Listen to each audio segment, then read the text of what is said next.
காலை வணக்கம் பிரதீப் சார். வணக்கம்ண்ணா. என்னென்ன விதைகள் வச்சுருக்கீங்க, உங்களை பற்றி சொல்லுங்கள். ஓகே, வணக்கம். என் பேர் வந்து மானாவரி பிரதீப். நான் இங்கே வேலூரில் வந்து வீட்டில் நம்ம ஈஷா வந்து பார்த்தீங்கன்னா ஒரு பாரம்பரிய ஒரு விதை திருவிழா நடத்துகிறாங்க. அங்கே வந்து கிட்டத்தட்ட ஒரு 100க்கும் மேற்பட்ட காய்கறி விதைகளை இங்கே நம்மாழ்வாருக்கு வந்து பார்த்தீங்கன்னா இங்கே காட்சியும் படுத்திருக்கேன். ப்ளஸ் அதே மாதிரி பார்த்தீங்கன்னா விதைகளை நம்ம விற்பனை பண்ணிட்டு இருக்கேன். நம்ம விதைகளை விற்பனை பண்ணுறதுல நம்ம கிட்ட என்னென்ன இருக்குன்னா, தக்காளியில் வந்து ஒரு 20 ரகம் இருக்குது, கத்திரிக்காயில் ஒரு 20 ரகம், மிளகாயில் ஒரு 8 ரகம் இருக்குது, பூசணிக்காயில் ஒரு 4 ரகம், சுரக்காயில் ஒரு 12 ரகம், அது மாதிரி கிட்டத்தட்ட ஒரு 100க்கும் மேற்பட்ட காய்கறி விதைகளை நம்ம கொடுத்துருக்கோம். இந்த மாதிரி விதை திருவிழாக்கான நோக்கம் என்னன்னா, பாரம்பரிய காய்கறி விதைகளை வந்து பார்த்தீங்கன்னா பொதுமக்கள் கிட்ட போய் சேர்க்கணும்னு சொல்லிட்டு தான் ஒரு விதை திருவிழாவும் வந்து தமிழ்நாடு முழுவதுமே நடக்குது. நம்ம தமிழ்நாடு முழுவதுமே போயிட்டு நம்ம விதைகளையும் விற்பனையும் விதை பகிர்வும் காட்சியும் நம்ம படுத்திட்டு வந்துட்டு இருக்கோம். அது மட்டும் இல்லாமல் மக்களுடைய தேவைகள் வந்து நாட்டு விதைகள் ரொம்பவே அதிகமாக இருக்குது. ஏன்னா ஆரோக்கியத்தை நோக்கி போயிட்டு இருக்காங்க. அதனால வந்து பார்த்தீங்கன்னா ஆரோக்கியமான உணவு வேணும், அதுக்கு முக்கியமாக விதைகள் வேணும்னு சொல்லிட்டு இந்த மாதிரி விதை திருவிழா நிறைய பேர் கலந்துக்கிறாங்க. தமிழ்நாடு முழுவதுமே இந்த மாதிரி விதை திருவிழா நடக்கிறத பார்க்கும்போது ரொம்ப சந்தோஷமாக இருக்குது. வேற ஏதாவது சொல்லணுமா? இப்போ இந்த விதைகள் வந்து என்னென்ன சீசனில் போடலாம், எப்போ? இங்கே நம்ம முக்கியமாக நாட்டு காய்கறி விதைகள் என்னும் போது என்னன்னா எல்லாமே பட்டம் தான். பட்டம் தவறி நீங்கள் எந்த விதைகள் போட்டாலுமே சரியாக முளைக்காது, அப்படின்லாம் சரியாக காய்ப்பு இருக்காது. அதனால பாரம்பரிய ரகங்கள் எல்லாமே வந்து பார்த்தீங்கன்னா சரியான பட்டத்தில் தான் போடணும். நம்ம 3 பட்டத்தில் வந்து போடுவாங்க. ஒன்று வந்து பார்த்தீங்கன்னா ஆடி பட்டத்தில் போடுவாங்க, ஒன்று கார்த்திகை பட்டத்தில் போடுவாங்க, அப்புறம் தை பட்டத்தில் போடுவாங்க. இந்த 3 பட்டத்தில் போடுவாங்க. கிழங்கு வந்து பார்த்தீங்கன்னா சித்திரை வைகாசியில் மட்டும் தான் கிழங்கு போடுவாங்க. அதுதான். இதில் எந்த ரகங்கள் வந்து இது வரைக்கும் இல்லாமல் புது ரகங்கள் வந்து நீங்கள் வச்சிருக்கீங்க? இல்லை, இப்போ நம்ம இது எல்லாமே தமிழ்நாடு ஃபுல்லாக நண்பர்கள் எல்லாரும் ஒன்றா சேர்ந்து ஒரு பயணம் பண்ணி தான் இங்கே இருக்கிற விதைகள் எல்லாமே நாங்கள் எடுத்து போட்டுட்டு இருக்கோம். தமிழ்நாடு ஆமாம், இது வந்து அப்படி இருக்கு. இது புதுசான எதுவுமே கிடையாது. இது எல்லாமே வந்து பார்த்தீங்கன்னா மறந்த ரகங்கள் தான், அழிஞ்ச ரகங்கள்லாம் எதுவுமே கிடையாது. எந்த விதைகளுமே அழியல. ஏதோ ஒரு விவசாயி அந்த வீட்டு தேவைக்காக வந்து பயன்படுத்தியிருந்தாங்க. அந்த விதைகள் தான் வந்து பார்த்தீங்கன்னா இங்கே நாங்கள் மறுபடியும் போட்டு எடுத்துட்டு இருக்கோம்.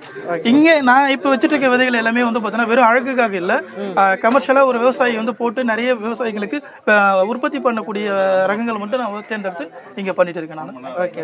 இப்போ எந்தெந்த ஃபங்க்ஷனுக்கு நீங்கள் ஆர்டர் மாதிரி கொடுக்குறீங்க? நம்ம அதாவது எல்லா சுப நிகழ்ச்சிகளுக்குமே வந்து பார்த்தீங்கன்னா மரபு ரக காய்கறி விதைகளை நம்ம ஒரு தாம்பூல பரிசாகவும் நம்ம கொடுத்துட்டு இருக்கோம். நம்ம அது மூலயமா வந்து பார்த்தீங்கன்னா நிறைய பேருக்கு போய் சேருது. நிறைய பேர் இப்போ விரும்பிட்டு இருக்காங்க. ஏன்னா மரக்கன்றுகள் எந்த அளவுக்கு ஃபோக்கஸ் பண்ணாலும் அதே மாதிரி நாட்டு காய்கறி விதைகள் வந்து பரவலாக்கம் பண்ணணும்னு ஒரு நோக்கத்தில் நிறைய பேர் வந்து பண்ணிட்டு இருக்காங்க. நம்மளும் அதே மாதிரி நம்ம செஞ்சு கொடுத்துட்டு இருக்கோம். சார், இந்த மரபு ரக காய்கறிகள் விதைகள் நீங்கள் பயிர் செய்கிறீங்க, நீங்கள் விளைவிக்கிறீங்க. ஆனால் இது அரசாங்க சைட்லேருந்து எதனா உதவிகள் கிடைக்குதா? இது வரைக்கும் வந்து பார்த்தீங்கன்னா அரசாங்கத்தை சார்ந்த அந்த மாதிரி உதவிகள் கிடையாது. ஏன்னா இயற்கை விவசாயத்துக்குன்னு சொல்லிட்டு அரசாங்கத்தில் இப்போ தான் வந்து பார்த்தீங்கன்னா போன வருடத்துல ஒரு 3% வந்து பார்த்தீங்கன்னா ஃபண்டே ஒதுக்கியிருக்காங்க. ஆனால் இன்னும் நிதி ஒதுக்கியிருக்காங்க. இதை இன்னும் அதிகப்படுத்தணும்.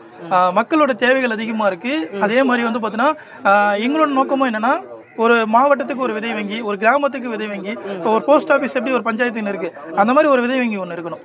அப்போ விதைகள் உற்பத்தி பண்ணுறதுக்கு நிறைய பேர் இருக்காங்க, அந்த விதைகள் வாங்குறதுக்கு நிறைய பேர் இருக்காங்க. ஸ்டோர் பண்ணுறதுக்கு கவர்மெண்ட்ஸ் பக்கம் இருந்து கொஞ்சம் வந்து பார்த்தீங்கன்னா ஒரு உதவி கொடுத்தா இன்னும் நல்லா இருக்கும். ஓகே. இந்த விதை திருவிழா ஒரு புகழ்பெற்ற கல்லூரியில் நடக்குது. அதே மாதிரி தமிழ்நாடு வேளாண் பல்கலைக்கழகத்திலேருந்து என்ன பேராசிரியர்களோ இல்லை ஆராய்ச்சி செய்யும் ஆசிரியர்கள் மாணவர்கள் யாராச்சும் இது வரைக்கும் உங்களை தொடர்பு? தாராளமாக. அதாவது என்னன்னா தமிழ்நாடு முழுவதுமே இருக்கக்கூடிய எல்லாருமே விதைகள் அதாவது ஒரு தேவைகள் இருக்கக்கூடியவங்க எல்லாருமே நம்ம விதைகளை வந்து தொடர்ந்து வாங்கிட்டு தான் இருக்காங்க. அது வந்து வாங்காம இல்லை, எல்லாருமே ரொம்ப அவங்க ஆர்வம் இருக்கு. இந்த மாதிரி விதைகள்லாம் இருக்கு. ஏன்னா இது முன்னோர்கள் பயன்படுத்தி இருக்காங்க. முன்னோர்கள் நம்ம தாத்தா வழியில வந்து பார்த்தீங்கன்னா இப்போ ஒன்றும் கிடையாது. இந்த மாதிரி தம்பட்டை அவரை எத்தனை பேருக்கு தெரியும் தெரியல. இந்த மாதிரி தம்பட்டை அவரைனா எப்படி இருக்கும், இது எப்படி சமைக்கிறதுன்னு தெரியல. முதல்ல வந்து இது ஒரு மரம் இருக்கு, அந்த மரத்தில் தொங்கும், அந்த மரத்தில் தொங்குறதான் கேட்பாங்க. ஆனா இது வந்து பாத்தீங்கன்னா இன்னைக்கு வயசானவங்க யாரை பார்த்தாலுமே இது தம்பட்டங்க, இது இல்லப்பா, இது கொடுப்பா, சும்மா தூக்கி போட்டா முளைக்க கூடியது, அவ்வளவு காய் காய்க்கும் அப்படின்னு சொல்லுவாங்க. அப்புறம் வந்து பாத்தீங்கன்னா இது வந்து பழவலரி. இப்ப இந்த பழவலரி இது வந்து பழவலரி கிட்டத்தட்ட இது ஒரு 6 கிலோ இருக்கு. கிட்டத்தட்ட இது 12 கிலோ 15 கிலோலாம் வரும். ஆமா, இப்ப 10 கிலோ வரைக்கும் நண்பர்லாம் எடுத்திருக்காங்க. இப்ப இந்த பழவலரி நிறைய பேருக்கு தெரியாது. வெள்ளரினவே நம்ம ஆளுக்கு என்ன நினைச்சிட்டாங்கன்னா வெறும் பிஞ்சு வெள்ளரி ரோட்ல விற்கிறது, அதெல்லாம் வந்து பாத்தீங்கன்னா ஊட்டி கொடைக்கானல் அந்த மாதிரி இடத்துல இருந்தா விளையக்கூடியது. இது வந்து பாத்தீங்கன்னா நம்ம நாட்டு காய் தை பாசம் விதைச்சாங்கன்னா நல்ல அறுவடை கொடுக்கும். நிறையவே அதாவது அதிக நீர்ச்சத்து இருக்கக்கூடியது.